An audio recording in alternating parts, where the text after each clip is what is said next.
అందరికీ నమస్కారం. Zhenya media ప్రేక్షకులందరికీ స్వాగతం.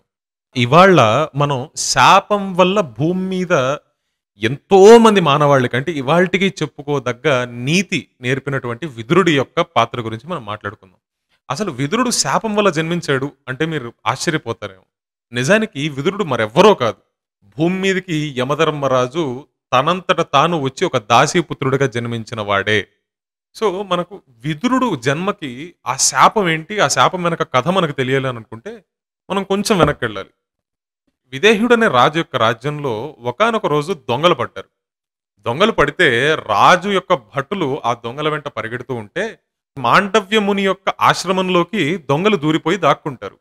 ఇంతలో వచ్చిన భటులు దొంగలతో పాటు మాండవ్య మునిని కూడా దొంగ అనుకుని, ఎందుకంటే ఆయన మౌనంలో ఉండి జపం చేసుకుంటున్నారు కాబట్టి మౌనంగా ఉన్నాడన్న ఒక్క కారణం చేత దొంగలతో పాటు కలిసిపోయాడు. దొంగలు అక్కడికొచ్చి దాక్కున్నందుకు దొంగల్ని ప్రేరేపించి దొంగతనాన్ని చేయించింది మాండవ్యముని అనుకుని, ఆ భటులు మాండవ్యమునిని బంధించి తీసుకెళ్లి విదేహ్యుడు ముందు నిలబెట్టేస్తారు. ఇంతలో రాజు మాండవ్యముని ఏమీ మాట్లాడకపోవటంతోటి మాండవ్యమునిని కూడా దొంగ అనుకుని వారందరికీ శూలదండనేస్తాడు. సరే శూలదండనేశారు, జరుగుతోంది. ఇంతలో ఇతరత్రాది మునులు మహర్షులు కాకి రూపంలో పక్షుల రూపంలో వచ్చి మాండవ్య మునితో మాట్లాడటం గమనిస్తాడు మహారాజు. ఇతను ఎవరో మహానుభావుడిలా ఉన్నాడే అని వెంటనే మహారాజు వెళ్ళి ఆయన కాళ్ల మీద పడిపోయి అడుగుతాడు, అయ్యా మీరెవరు అంటే అప్పుడు ఆయన చెప్తాడు, నేను మాండవ్యుణ్ణి, నేను మునిని అని ఆయన తెలియజేస్తాడు. ఇంతలో ఆ చేసిన తప్పుని గమనించినటువంటి మహారాజు వెంటనే తన తప్పును తెలుసుకొని క్షమించమని కోరుకుని ఆయనకి ఆల్రెడీ దిగిపోయి ఉన్నటువంటి శూలాన్ని తీసేయడానికి ప్రయత్నిస్తాడు. ఎంత ప్రయత్నించినా ఆ శూలం బయటికి రాదు. ఇంతలో ఇది గమనించిన మహారాజు ఆ శూలాన్ని సగానికి కోసేస్తాడు. ఆ సగం మాత్రం ఆయన శరీరంలో అలానే మిగిలిపోతుంది. అప్పటి నుంచి మాండవ్యుడు అనిమాండవ్యుడు అవుతాడు. సరే ఇంత జరిగిన తర్వాత మాండవ్యుడు కొంతకాలానికి యమధర్మరాజు వద్దకు వెళ్తాడు.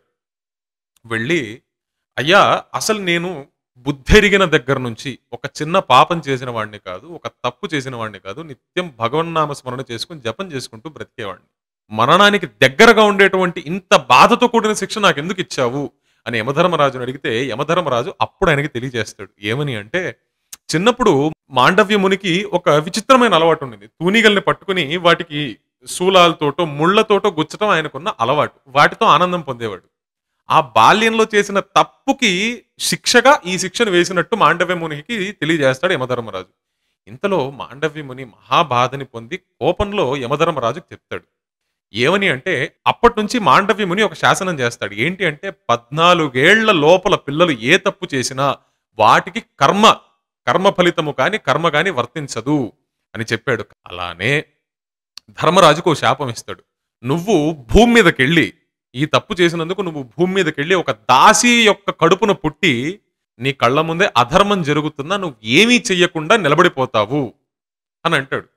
కాబట్టే మీరు గమనిస్తే ధృతరాష్ట్రుడి ముందు ఎన్ని దారుణాలు జరుగుతున్నా సాక్షాత్ విదుర అవతారం ఎత్తినటువంటి యమధర్మరాజు ధర్మ పరిపాలన చేయవలసిన వాడు విదురుడి ముందే ధృతరాష్ట్రుడు అన్ని తప్పులు చేస్తున్నా, ధృతరాష్ట్రుడి పిల్లలు అన్ని తప్పులు చేస్తున్నా కళ్ళారా చూడటం తప్ప ఏమీ చేయలేని పరిస్థితిలో యమధర్మరాజు నిలబడిపోతాడు.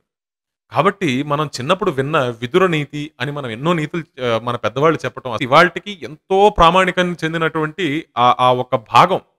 విదురుడు సాక్షాత్ యమధర్మరాజు అవతారం ఎత్తిన భూమి మీద ఉన్నటువంటి మానవాళ్ళందరికీ కావాల్సినటువంటి నీతిని బుద్ధిని తెలియజేస్తాడు. దేవీ దేవతలకు కూడా మునులు ఋషుల యొక్క శాపాల నుంచి తప్పించుకోవడం కుదరలేదు. తప్పు చేస్తే ఎవ్వరికైనా శిక్ష తప్పదు అని మన సనాతన ధర్మం మనందరికీ తెలియజేస్తుంది. మన భారత రాజ్యాంగం పాటిస్తూనే ఉందని చెప్పుకోవాలి. ఇలాంటి మరెన్నో విషయాలు తెలుసుకోవాలనుకుంటే like, share and subscribe to Janya media. శివో రక్షతు.